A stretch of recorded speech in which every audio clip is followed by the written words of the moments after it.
This has to be the hardest video I've had to edit for our YouTube channel, without a doubt.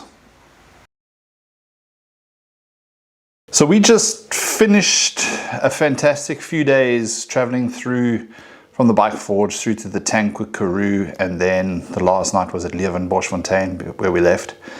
It was amazing, few days break, just getting right out there and into the wild and into the bush. That Monday was a beautiful day, it was a beautiful morning.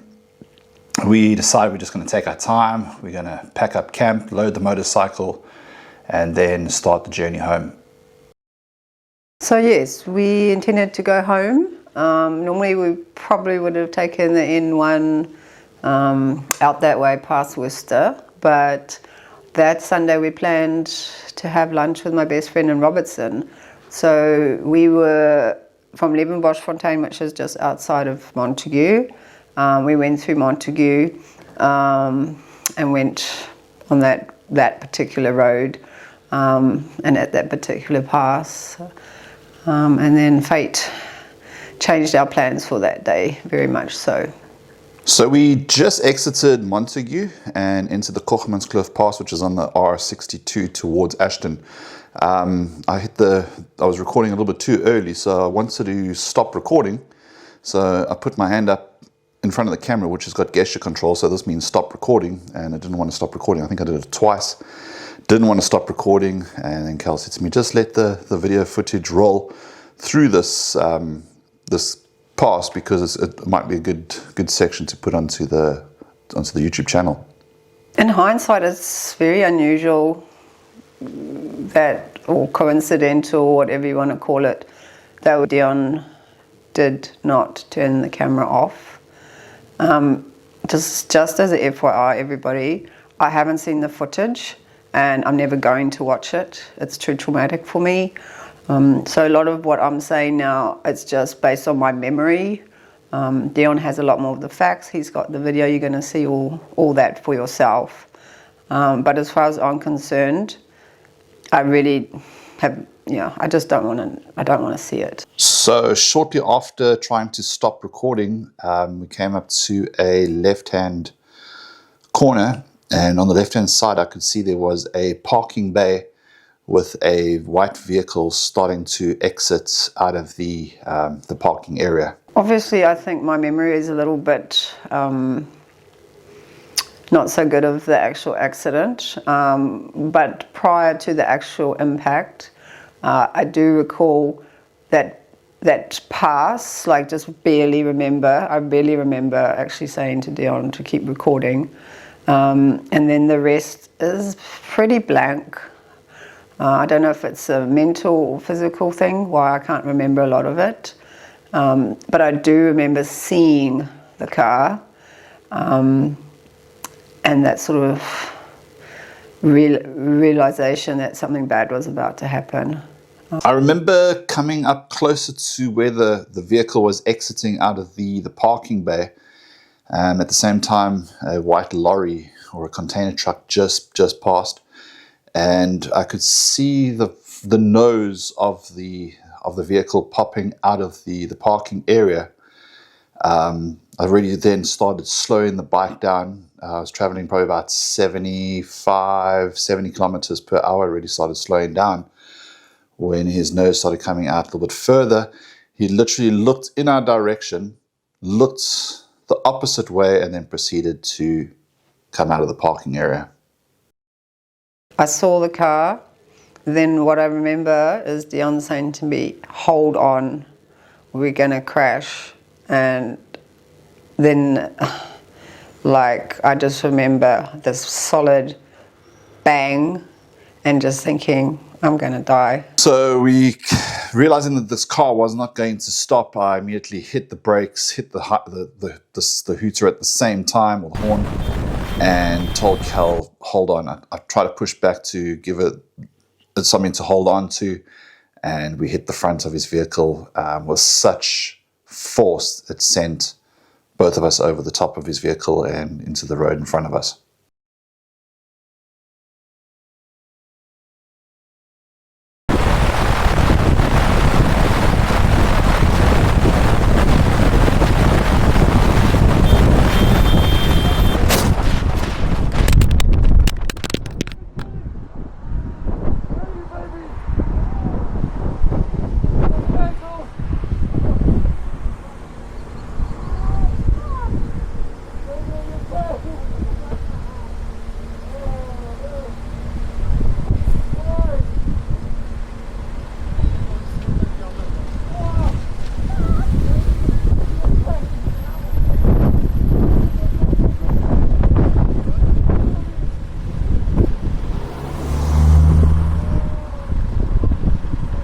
So the next thing I remember was hitting the ground and thinking, oh my gosh, this hurts so much. Sorry, it's quite hard to talk about. That was horrible. And I remember lying on the ground and thinking, this really hurts, and am I okay? And then worrying about where Dion is. Then the other recollection I have is people coming to talk to me. So my recollection post-impact with the vehicle, I remember hitting the vehicle, everything going absolutely quiet. I remember flying through the air, totally disorientated. I don't know whether it was up or down, and then that violent impact with the tarmac on the opposite side of the vehicle. Laying there for what seemed like an eternity. I immediately came to, and my main concern was, where is Kelley? Is she all right? And I had to try and scuffle around on the tarmac to get visuals of where she was laying, because I did hear eventually through the interphone, which was a relief, that she was breathing and she was actually okay. So I don't particularly, apparently the guy that hit us, I did remember speaking to him. And then I was just lying there. A lot of wonderful, kind Samaritans came up to see me. I managed to get someone to use my phone to phone my best friend and tell her what happened. And then the next thing was the ambulance arrived. We lay on the tarmac for what seemed for an eternity, waiting for emergency services to arrive. During this time, a lot of people had stopped to offer assistance. Some people had to ride further to try and get signal to phone the ambulance. All during this time, the people tried to keep myself calm and stop me from moving. I don't know what my extent of my injuries were at the time. I had a lot of severe pain around my pelvis area and also my back and around my knees. But I was more concerned with what was wrong with Kel. It's random. In my memory, I remember the ambulance driver saying to me, well, at least it's your left arm. And we were laughing about that because he'd given me some meds by then.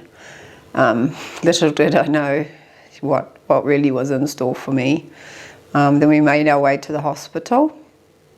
And then a lot of blurs, a lot of x-rays, a lot of back and forth, calling for Dion, wondering where he was. So I remember arriving at the Montague Hospital. I think I arrived first before Kel, and then they wheeled me into the trauma unit or the emergency unit.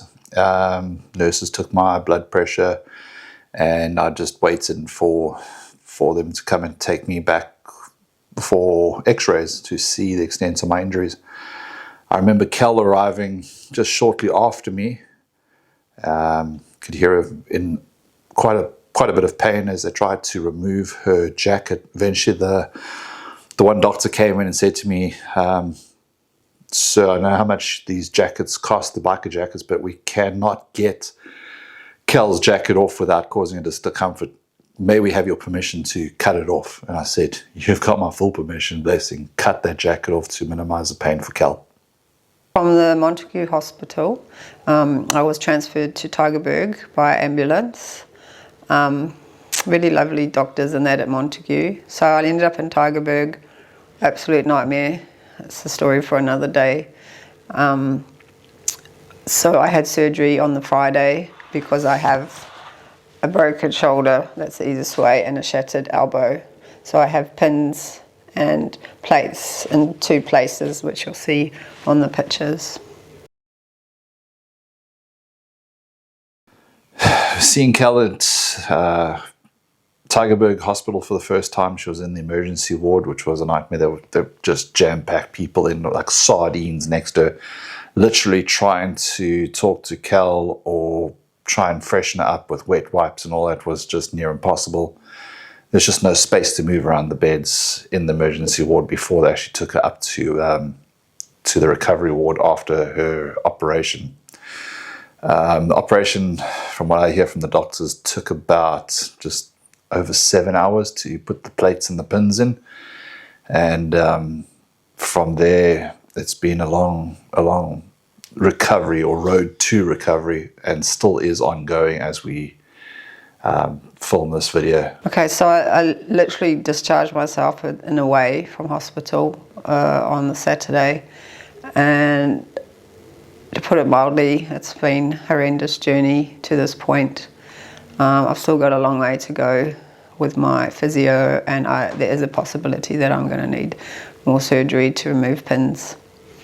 So yeah, my frustration and anger, really hard to explain just because of the negligence of this man who's basically written it off, and he didn't have insurance, got no money, blah de blah de blah. From Kel being in the hospital, thank goodness I was able to still walk, even though slow, and also recovering from the ligament damage in my knees and in my pelvis area.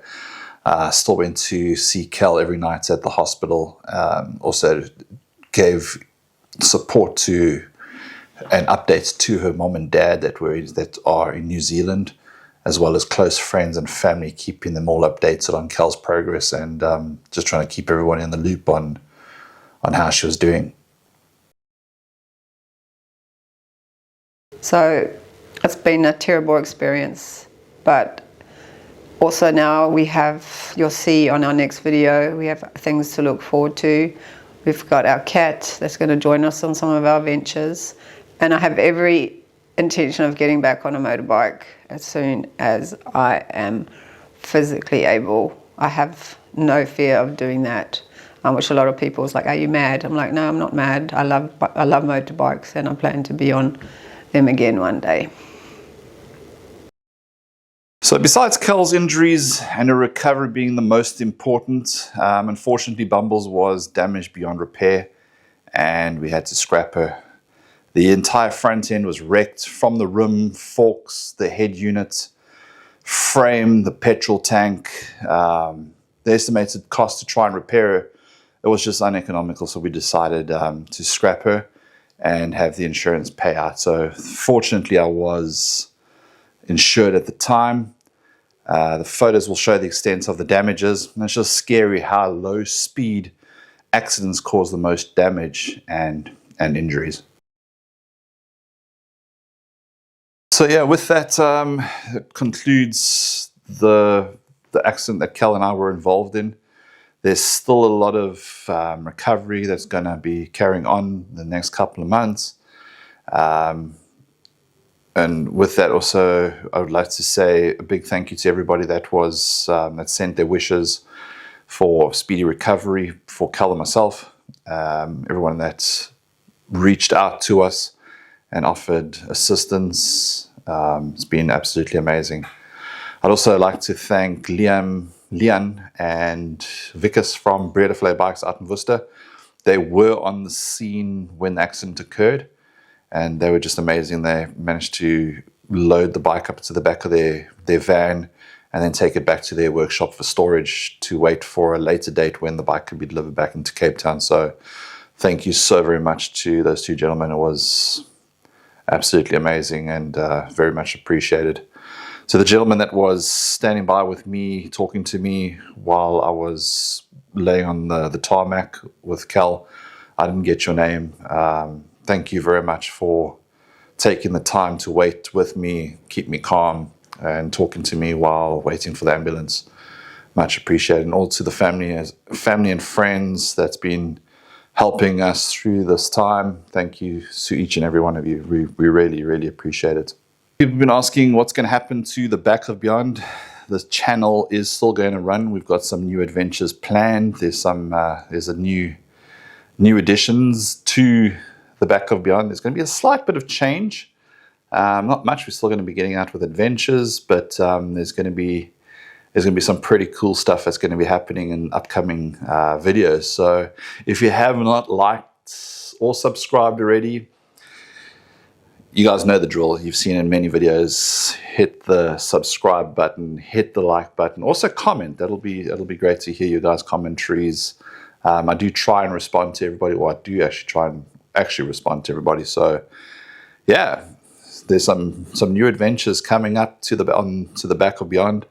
It's not the end of the channel. It's the end of a chapter, but the new chapter is being written at the moment. So once again, thanks to everybody that's tuned in, that's watched this video. Just remember, please hit the like, hit the subscribe button if you have not already, and we'll see you in the next video.